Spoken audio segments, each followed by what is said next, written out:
Армысыз YouTube көрермен, сіздермен ақпараттық танымдық канал Денсаулық байлық арнасы. Қазақша контентті қолдап, оның дамуына үлес қосып жатқандарыңыз үшін өздеріңізге ерекше алғысымызды айтамыз.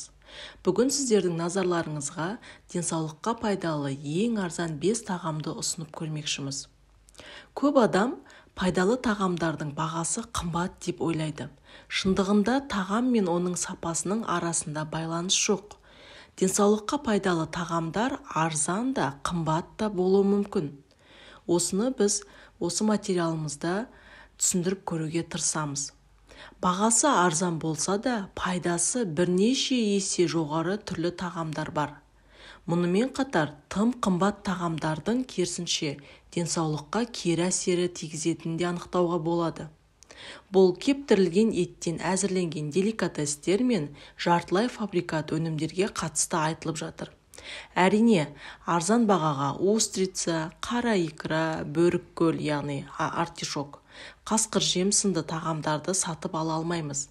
Бар болғаны назарларыңызға арзан әрі пайдалы тағамдарды ұсынамыз. Оның әрине ең біріншісі бұл ашытылған қырыққабат.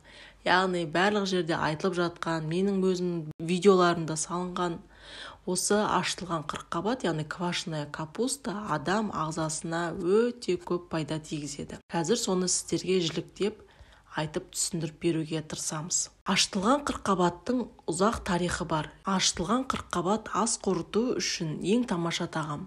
Оның дәмі қышқыл және бұл жақсы бактериялар болып табылатын пробиотиктердің тамаша көзі. Олар сізді тұрақты етіп, іш қатуға көмектесу арқылы ас қорыту денсаулығыңызды жақсартуға көмектеседі. Тұздалған қырыққабат сонымен қатар ісіну мен метеоризмнің алдын алады. Бұл ас қорыту денсаулығына тамаша тағам болып келеді. Сонымен қатар ол иммунитетті жоғарылатады. Қырыққабаттың иммундық жүйені нығайтуға көмектесетінін білесіз бе? Негізінен ашылған қырыққабатты жеу сіздің диетаңызға иммунитетті арттыратын пробиотиктерді әкеледі. Суық тиюмен және инфекциялардың басқа түрлерімен күресуге келетін болсақ, пробиотиктер олармен әлдеқайда тиімді күресе алады. Ал қырыққабатта пробиотиктердің түрлі өте көп. Пробиотиктер неғұрлым көп жесеңіз, соғұрлым иммундық жүйеңізді күшейте аласыз. Сондай-ақ артық салмақтан арылуға көмектеседі, стрессті азайтады, қатерлі ісіктің кейбір түрлерінің пайда болуының қаупін азайтады. Мұқият тыңдаңыз. Қырыққабаттың кейбір түрлері қатерлі ісіктің пайда болуын алдын алады. Өкпенің қатерлі ісігінің қаупін азайтқыңыз келсе, рационыңызға ашылған қырыққабатты көбірек жеу ұсынылады. Сондай-ақ ең жақсы бір белгісі артрит белгілерін жеңілдетеді. Сондай-ақ ол артриттің кейбір түрлерімен, соның ішінде остеоартритпен байланысты ауырсынуды және қаттылықты жеңілдету мүмкіндігін көрсетеді. Зерттеушілер бұл тұзды қырыққабатта кездесетін қабынуды табиғи түрде азайтатын пробиотиктерге байланысты деп санайды. Екінші орында бәрімізге белгілі кішкентай кезімізден бастап біздің ата-бабамыздан келе жатқан бұл айран. Айран адам ағзасы үшін пайдасы мен қасиеті өте мол. Мәселен, адам түрлі тамақтардан уланған кездерде айранды қолданады.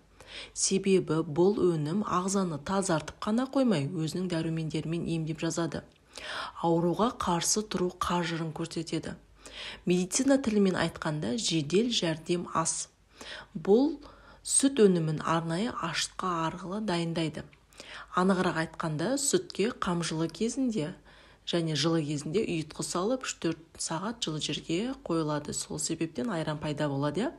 Айран әрдайым диетологтардың кеңес беретін ас мәзірі. Құрамы күрделі болғанымен, соңы сенімсіздікке алып келмейді. Айраннан адам еш семірмейді. Себебі ағзаға түскен айран өзге тамақтарды қорытуға өте белсенді көмектеседі. Айран ұйқысыздық дертінің де алдын алады. Жатар кезінде бір кесе айран ішіп жатсаңыз, сіз ұйқыға тез кетесіз. Сондай-ақ ол жүйке жүйесінде емдейді. Тіпті ота жасалған адамға да айран ішкізу бұл ағзаның тез жазылуына әкеледі. Ал қыз-келіншектер өз кезегінде айранды косметикалық бағытта пайдалана алады. Сондай-ақ құрамында дәрумендермен қатар калий мен кальций өте көп.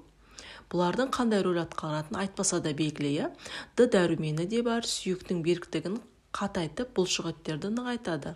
Бұл аз десеңіз асқазан жолдарын емдеп, ішек ауруларын жазады. Көздің көру қабілеттілігін артылады. Ал А дәрумені теріні жұмсақ әрі әдемі болуына жағдай жасайды, ал фосфор түрлі инфекциялардың алдын алып, жұқпалы дерттерден сақтайды. Үшінші орында бұл көпшілікке белгілі жаңғақ. Көпшілік жаңғақтардың депрессияға қарсы өнімдер қатарына кіретінін біле бермейді. Бұл ретте жаңғақтардың пайдалы қасиеттері өте көп.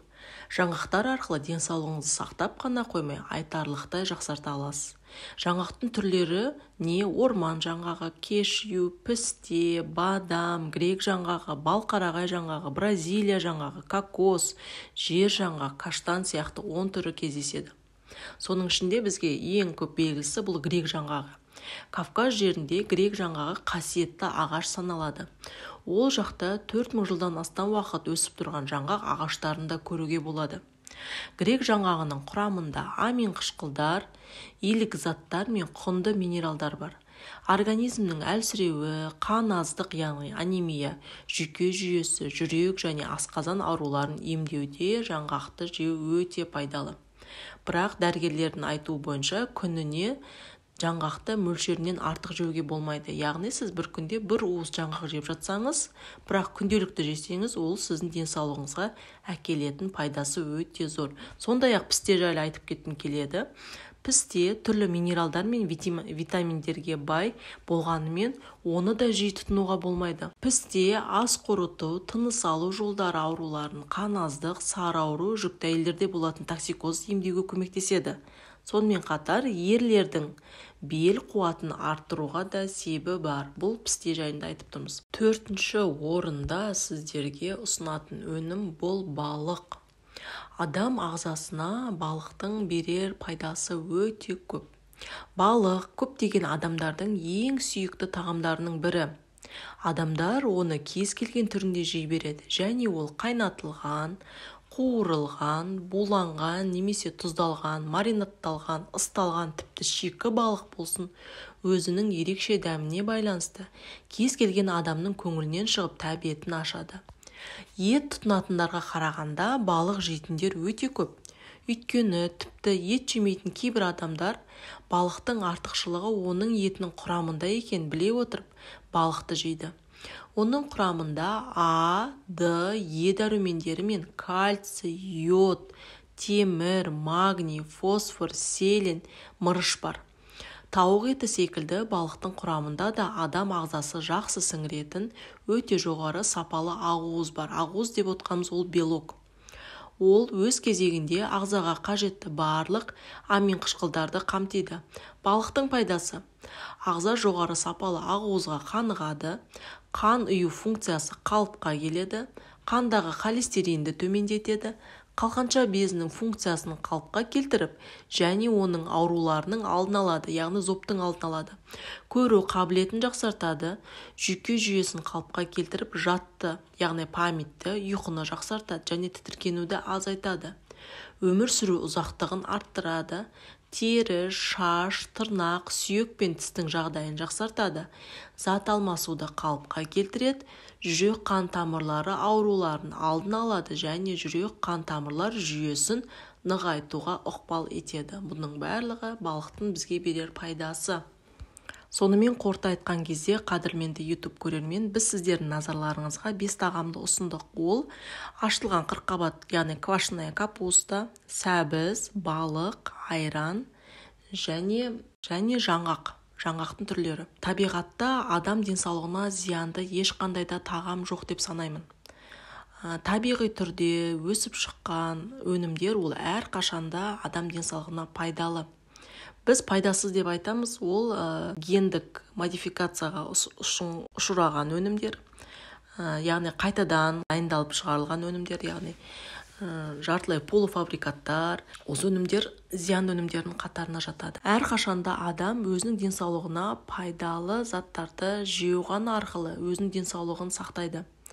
Ал денсаулығы дұрыс болған адам ол ұзақ өмір сүреді. Кез келген адам ұзақ өмір сүргенді қалайды. Бірақ оның түп мақсаты, түп негізі өзінің денсаулығына басты назарда ұстап, денсаулық қандай сигнал берсе, соны сигналды басып емдеп, оның түп тамырын жою арқылы ұзақ өмір сүруді мақсат ету. Осы берілген ақпараттар сіздердің пайдаларыңызға жарап, күнделікті өмірде арзан бағада қолдануға болатын өнімдерді өз рационыңызға кіргізуге болады. Ауырмаңыздар, аурудың алдын алуды жеңіл түрде қарап, ұзақ өмір сүрудің жолдарын қарастырыңыздар.